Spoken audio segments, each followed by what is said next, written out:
Spiders. Not tiny spiders like those surging over the leaves below. Spiders the size of cart horses, eight-eyed, eight-legged, black, hairy, gigantic. The massive specimen that was carrying Harry made its way down the steep slope toward a misty domed web in the very center of the hollow, where its fellows closed in all around it, clicking their pincers excitedly at the sight of its load. Harry fell to the ground on all fours as the spider released him. Ron and Fang thudded down next to him. Fang wasn't howling anymore, but cowering silently on the spot. Ron looked exactly like Harry felt. His mouth was stretched wide in a kind of silent scream, and his eyes were popping. Harry suddenly realized that the spider that had dropped him was saying something. It had been hard to tell because he clicked his pincers with every word it spoke. Aragog, it called. Aragog! And from the middle of the misty domed web, a spider the size of a small elephant emerged, very slowly. There was gray in the black of his body and legs, and each of his eyes on his ugly, pincered head was milky white. He was blind. What is it? He said, clicking his pincers rapidly. Men, clicked the spider who had caught Harry. Is it Hagrid? Said Aragog, moving closer, his 8 milky eyes wandering vaguely. Strangers, clicked the spider who had brought Ron. Kill them, clicked Aragog fretfully. I was sleeping. We're friends of Hagrid's, Harry shouted. His heart seemed to have left his chest to pound in his throat.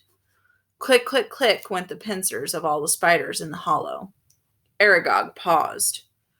Hagrid has never sent men into our hollow before, he said slowly. Hagrid's in trouble, said Harry, breathing very fast. That's why we've come. In trouble, said the aged spider, and Harry thought he heard concern beneath the clicking pincers. But why has he sent you? Harry thought of getting to his feet, but decided against it. He didn't think his legs would support him. So he spoke from the ground as calmly as he could. They think, up at the school, that Hagrid's been setting something on the students. They've taken him to Azkaban. Aragog clicked his pincers furiously. Aragog clicked his pincers furiously, and all around the hollow the sound was echoed by the crowd of spiders. It was like applause, except applause didn't usually make Harry feel sick with fear. But that was years ago, said Aragog fretfully. Years and years ago. I remember it well. That's why they made him leave the school. They believed that I was the monster that dwells in what they call the Chamber of Secrets. They thought that Hagrid had opened the chamber and set me free. And you didn't come from the Chamber of Secrets? Said Harry, who could feel cold sweat on his forehead. Said Aragog, clicking angrily. I was not born in the castle. I come from a distant land. A traveler gave me to Hagrid when I was an egg. Hagrid was only a boy, but he cared for me, hidden in a cupboard in the castle, feeding me scraps from the table. Hagrid is my good friend and a good man. When I was discovered and blamed for the death of the girl, he protected me. I have lived here in the forest ever since, where Hagrid still visits me. He even found me a wife, Mossag, and you see how our family has grown, all through Hagrid's goodness. Harry summoned what remained of his courage. So you never attacked anyone?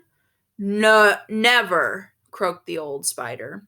It would have been my instinct, but out of respect for Hagrid, I never harmed a human. The body of the girl who was killed was discovered in a bathroom. I never saw any part of the castle but the cupboard in which I grew up. Our kind liked the dark and the quiet. But then, do you know what did kill that girl? Said Harry. Because whatever it is, it's back and it's attacking people again. His words were drowned by a loud outbreak of clicking and the rustling of many legs shifting angrily. Large black shapes shifted around them. That thing that lives in the castle, said Aragog, is an ancient creature we spiders fear above all others.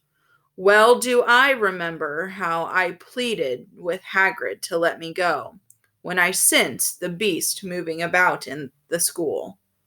What was it? Or what is it? Said Harry urgently. More loud clicking, more rustling. The spiders seemed to be closing in. We do not speak of it, said Aragog fiercely. We do not name it. I never even told Hagrid the name of that dread creature, though he asked me many times. Harry didn't want to press the subject, not with the spiders pressing closer on all sides. Aragog seemed to be tired of talking. He was backing slowly into his domed web, but his fellow spiders continued to inch slowly toward Harry and Ron. We'll just go then, Harry called desperately to Aragog, hearing the leaves rustling behind him. Go, said Aragog slowly. I think not. But, my sons and daughters do not harm Hagrid on my command.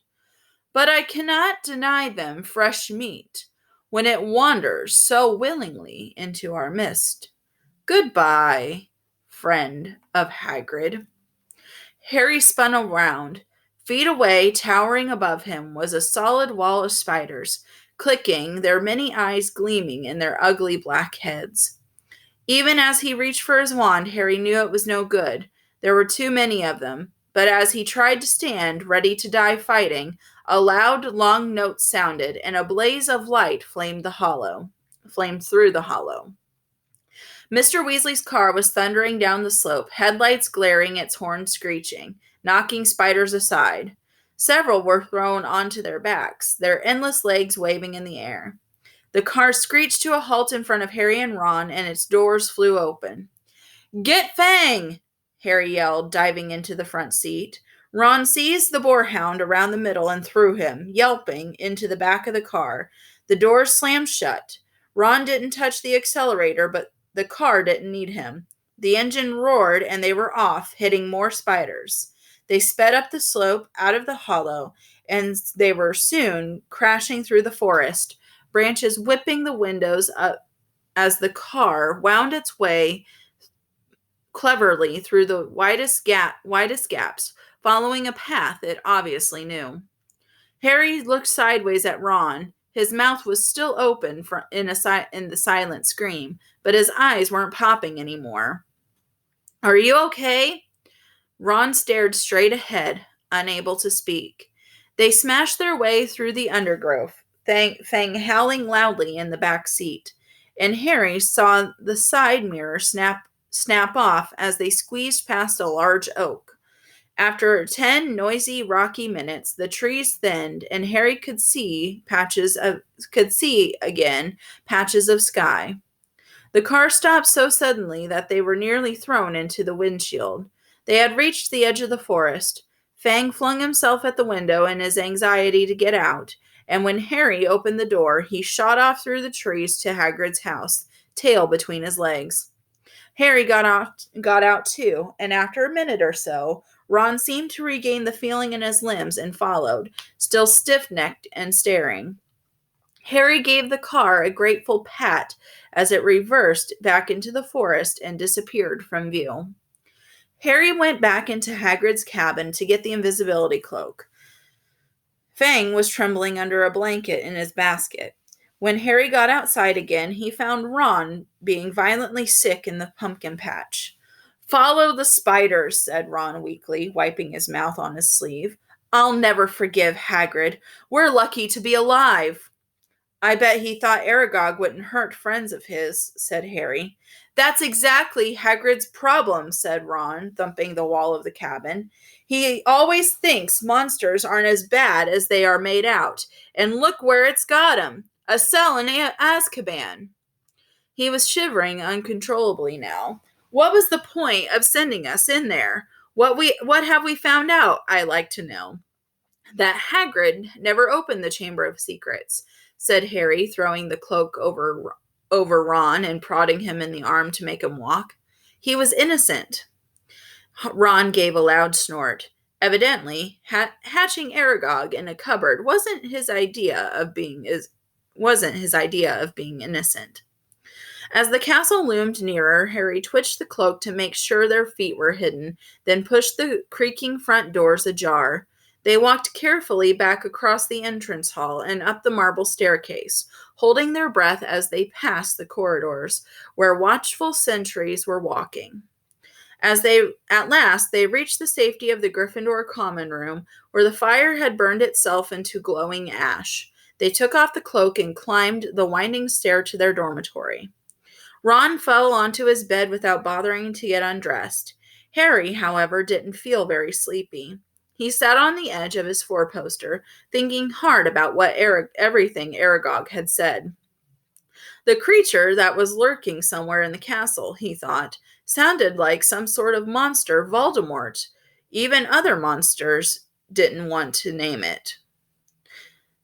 But he and Ron were no closer to finding out what it was, or how it petrified its victims.